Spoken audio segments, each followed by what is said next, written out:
For decades, China built one of the most extraordinary economic machines in modern history. Cities rose from farmland, millions entered the middle class, and an enormous property industry became one of the foundations of national wealth.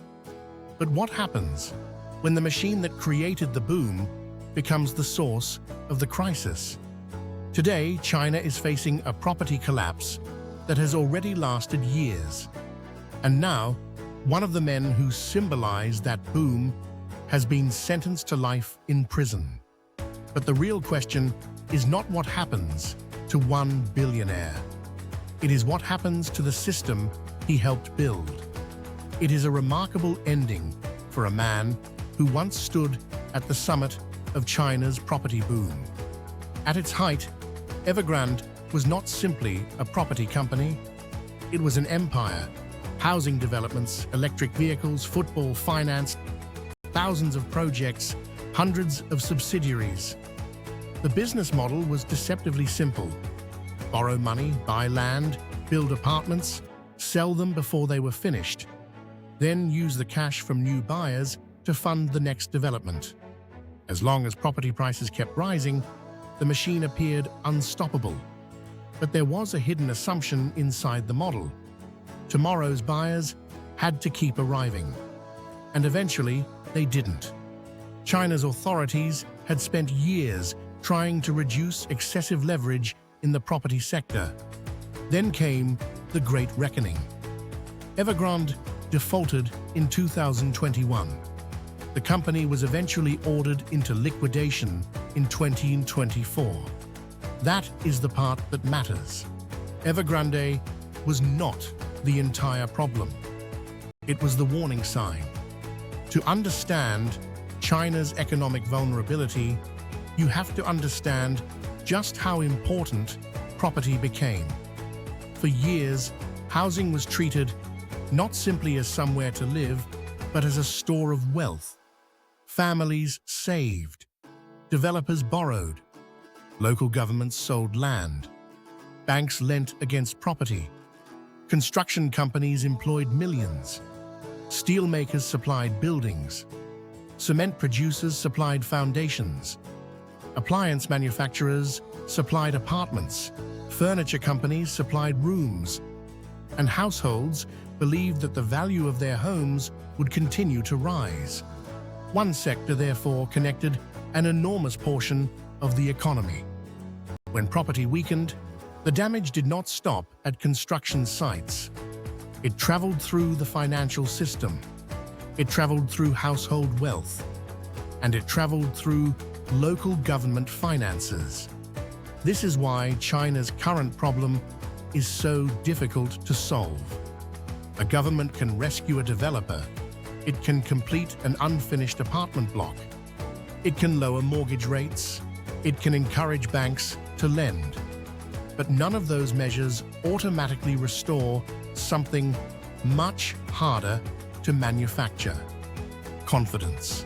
And confidence is precisely what the property market has been losing. The decline may appear less dramatic than the collapse of Evergrande itself, but that is exactly what makes it dangerous.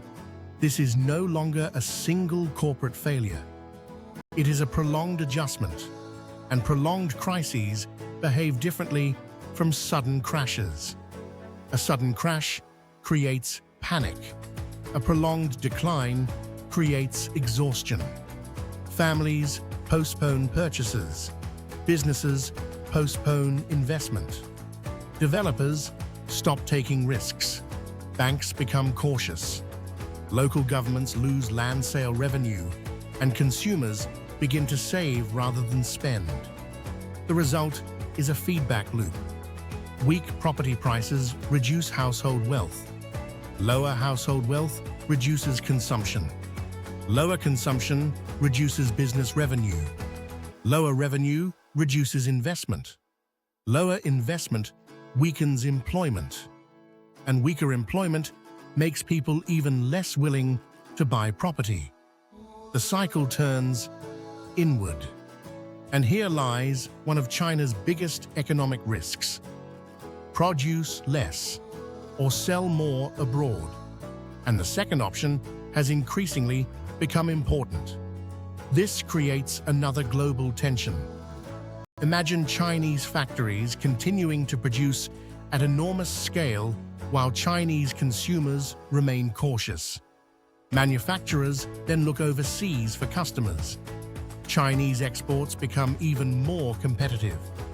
For consumers elsewhere, that can mean cheaper goods. But for manufacturers in Europe, America, and other economies, it can mean something very different. More pressure, lower margins, fewer investment opportunities, and potentially more tariffs and trade restrictions. The property crisis therefore collides with another transformation in China's economy. China is trying to move from a model built heavily around property and investment towards advanced manufacturing, technology, exports, and domestic consumption. That transition could succeed. But transitions of this size are rarely smooth. Now, imagine the more serious scenario. Not a sudden Chinese financial collapse. Something slower and potentially harder to recognize. Property prices continue falling. Households remain cautious. Developers continue disappearing. Local governments struggle with debt. Banks avoid risky lending. Businesses postpone investment. China responds with more stimulus. But stimulus produces diminishing returns. Growth continues. But the quality of growth changes. More public investment, more industrial production, more exports, less household consumption. And gradually, the economy becomes more dependent on external demand. That creates friction with China's trading partners. Tariffs rise, technology restrictions expand, property prices stop falling, consumption improves, and China begins the difficult transition towards an economy driven less by real estate and more by household spending, technology, and productivity. The second path is stagnation. Property never completely crashes, but it never truly recovers either. Growth continues. Factories continue producing. Exports remain strong, but households remain cautious. Investment becomes less productive. Debt continues rising. And China's economy enters a long period of slower growth. This may actually be the most difficult scenario to recognize, because there is no dramatic collapse, no single day when the world wakes up and sees the crisis. Instead, the economy simply becomes less dynamic, year after year. The third path is the one policymakers fear most. A deeper property contraction triggers a broader debt problem. Local government finances deteriorate.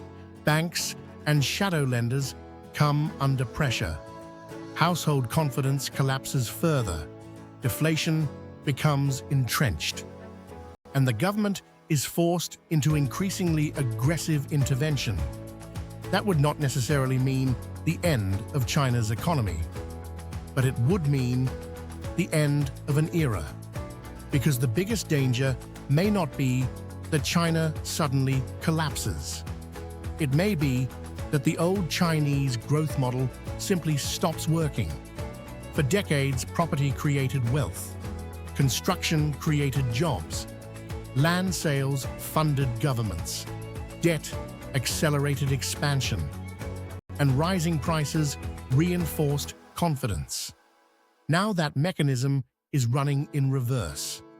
Evergrande's founder has just received the ultimate punishment.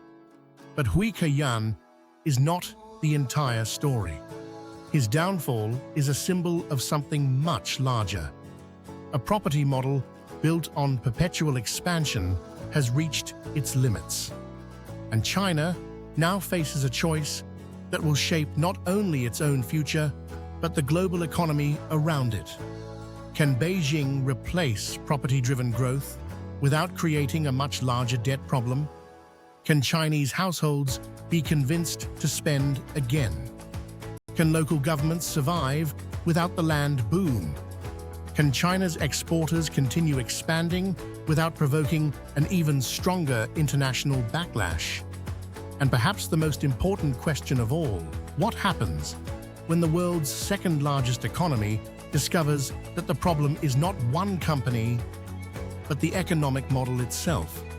Evergrande was once a symbol of China's extraordinary rise. Today, it is a warning about what happens when that rise becomes dependent on debt. The time bomb is not necessarily counting down to a single catastrophic day. It may already be ticking quietly. And the next phase of China's economic story may determine whether the world watches that clock stop or finally reaches zero.